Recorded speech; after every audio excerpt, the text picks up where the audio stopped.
When your own mom texts, "You're banned from Thanksgiving, idiot," you either cry, laugh, or burn the bridge completely. Guess which one I chose? Before we dive into the story, I'd love to know, where are you watching from? Drop it in the comments. I'm always curious to see how far these stories reach. Now let's get into it. It was a Wednesday night, 1 week before Thanksgiving, when my phone lit up with that message from my mother. I read it 3 times, half expecting it to be a joke. Claudine Dalton wasn't exactly known for her kindness, but banned from Thanksgiving was new even for her. The word idiot sat there like a bruise. I could practically hear her voice, sharp and theatrical, as if she wanted me to feel small through the screen. It started over money, doesn't it always? She wanted me to cover the full catering bill for dinner again this year, said it was tradition. Tradition, in her words, meant I paid while she took credit. I finally told her no. Told her I was done being the family wallet. That's when she lost it, said I was selfish, that family means sacrifice. Then came the text. I stared at the message for a long time, thumb hovering over the screen. Something in me cracked, but it wasn't sadness, it was relief. I opened my banking app and started scrolling through every auto payment tied to her address. Rent, power, water, Wi-Fi, car insurance. Cancel, cancel, cancel. Every tap felt like cutting another string she'd wrapped around me since I was 19. My apartment was quiet except for the hum of the fridge. I could almost hear her voice in my head. You'll regret this, Ria. You always come crawling back. But not this time. It took about 20 minutes before the calls started. First from Mom. Then Caleb, my little brother who hadn't worked a real job in years but somehow always had a new gaming console. The screen kept lighting up. Mom, Caleb, Mom again. I muted it, set it face down on the table. By midnight, the counter hit 87 missed calls. I didn't answer a single one. The silence felt strange, heavy, but for the first time in my life, it also felt like freedom. I was 19 when everything fell apart. My dad had barely been in the ground a week when Mom sat me down at the kitchen table, a stack of bills between us like weapons. She said, "You're the adult now, Ria. We need you." There wasn't even a pause between grief and responsibility. Just expectation. I took my first job at a small insurance office downtown. Nothing glamorous, but it paid. Every check went straight to the house. Groceries, mortgage, car repairs, whatever my mother said we couldn't manage without. I didn't question it then. I thought that's what love looked like. Showing up, covering the cracks so no one else had to see how broken everything really was. Caleb was still in high school back then, always promising he'd help once he graduated. He didn't. He bounced between part-time jobs and projects that never paid, always with Mom defending him. "He's just finding himself," she'd say, while I quietly paid his credit card bills and his phone plan.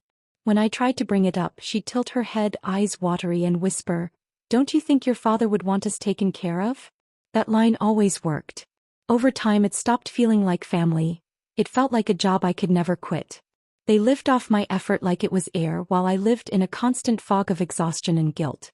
I missed birthdays, skipped vacations, said no to things I wanted because there was always some emergency at home. Claudine was a master at making me feel like the villain for even hesitating. Once I asked Mom why she didn't go back to work. She laughed like it was absurd.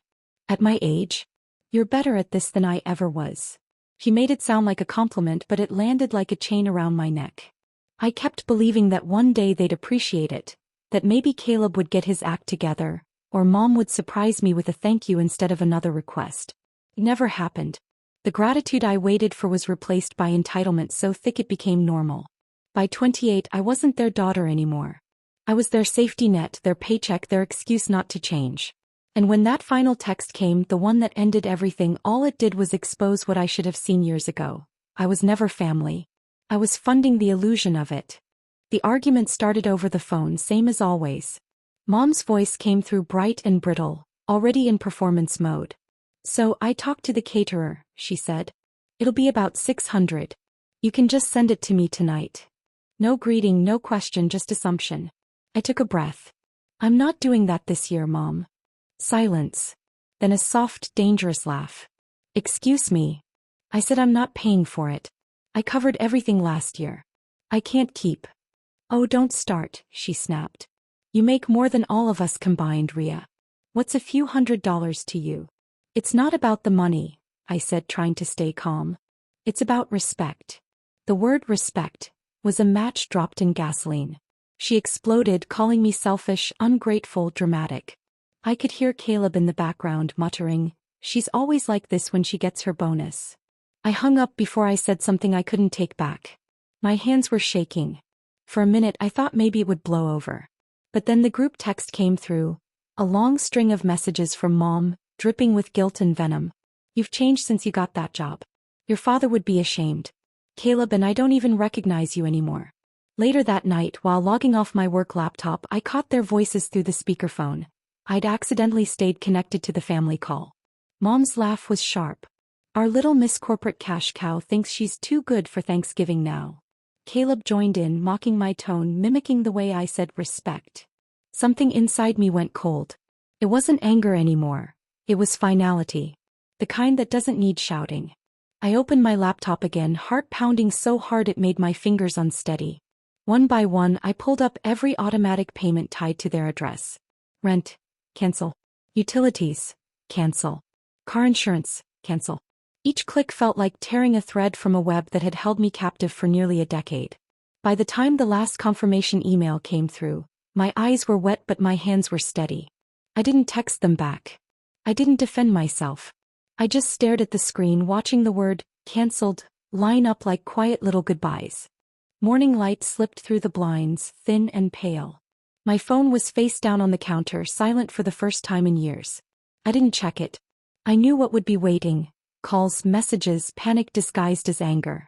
Instead, I poured coffee and sat by the window, listening to the quiet hum of my own space. Across town the storm had started.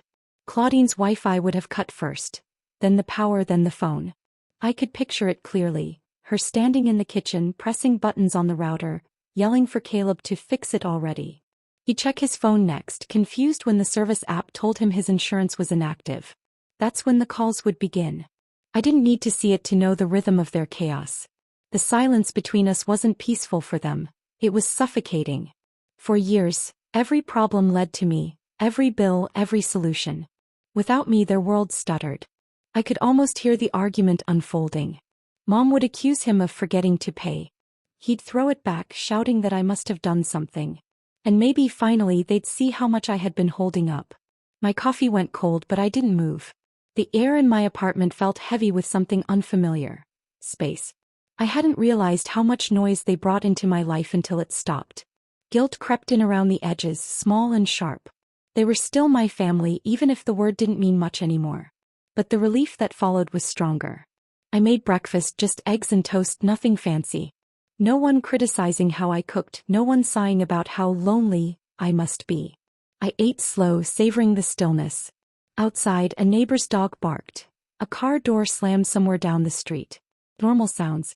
The kind that used to get lost under Mom's constant demands. The phone buzzed once, twice, then stopped. I didn't look. I knew the pattern by heart. Her voice turning from fury to pleading, then back again. But there was no part of me left that wanted to answer. For the first time in a long time, I realized the quiet wasn't empty. It was mine. It was late afternoon when the pounding started. Not a knock, pounding. Heavy, insistent, desperate. I froze halfway to the kitchen, coffee cup still in hand. The sound rattled through the door like thunder. Then came her voice. "Ria.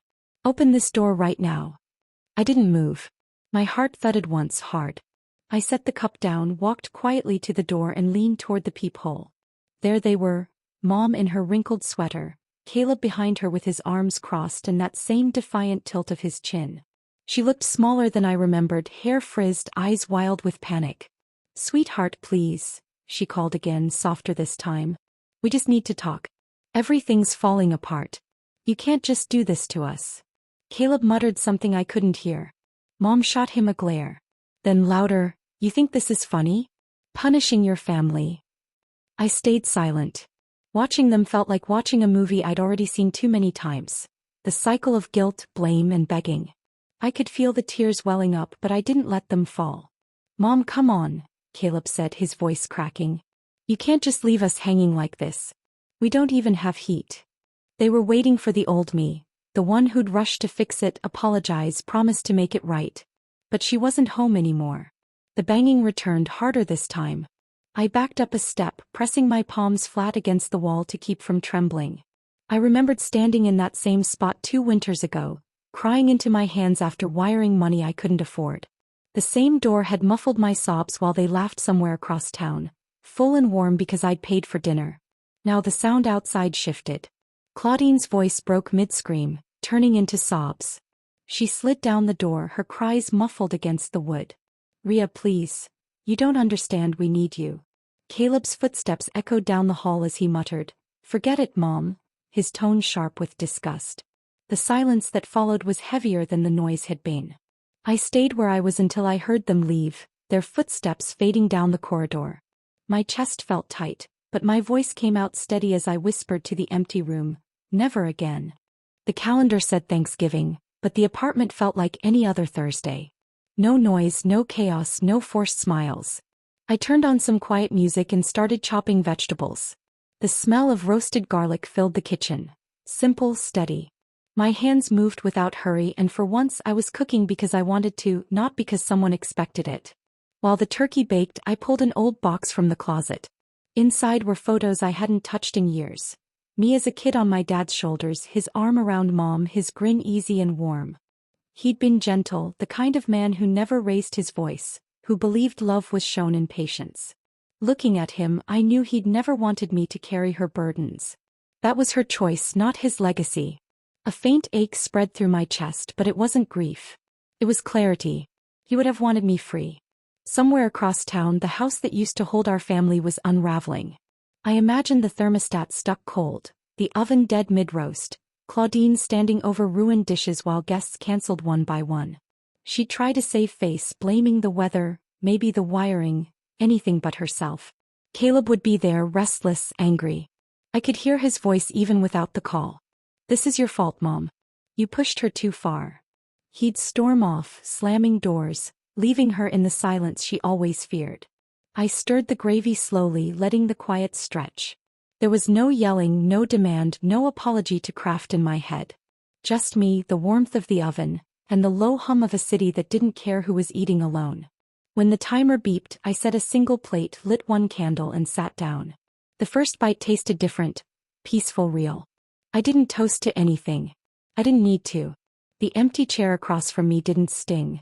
It simply existed, like a shadow that no longer frightened me. Outside, laughter drifted from a neighbor's window. It sounded honest, untouched by obligation. I took another bite, exhaled slowly, and whispered to the photo propped against the salt shaker, "You were right, Dad. I'm finally okay." It didn't take long for the cracks to spread. Within a week, word started slipping through the family grapevine, quiet at first, then loud enough for everyone to hear. Claudine and Caleb had finally turned on each other. The people who once shared a target had run out of one. Caleb's voice carried through every wall in that house, or so I was told. He accused her of everything, using me, ruining what little trust was left. "You couldn't let her breathe," he'd shouted, slamming doors, breaking the illusion she'd built for years. When he finally packed up and left, he didn't even look back. For once, the blame wasn't on me. Claudine didn't take it quietly. She dialed every number she could, spinning her story. To aunts, cousins, old neighbors, she painted herself the victim, said I'd abandoned them after all she'd done.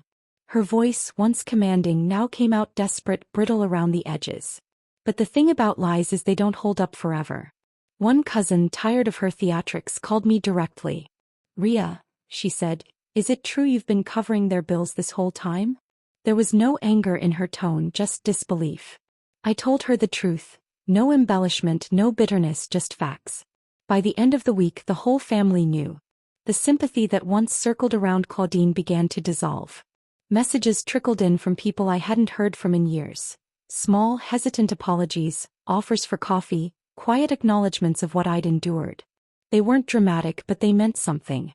For the first time, people saw the full picture, and it didn't make me small anymore. I didn't respond to every text. Some I just read and let sit. But each one chipped away at the shame that had followed me for so long. Meanwhile, Claudine's perfect facade crumbled. The woman who once boasted about her strong family now had no one left to impress. Even Caleb stopped answering her calls. The silence she'd mocked me for keeping had finally found her. That night I sat by my window, phone buzzing quietly beside me with one new message.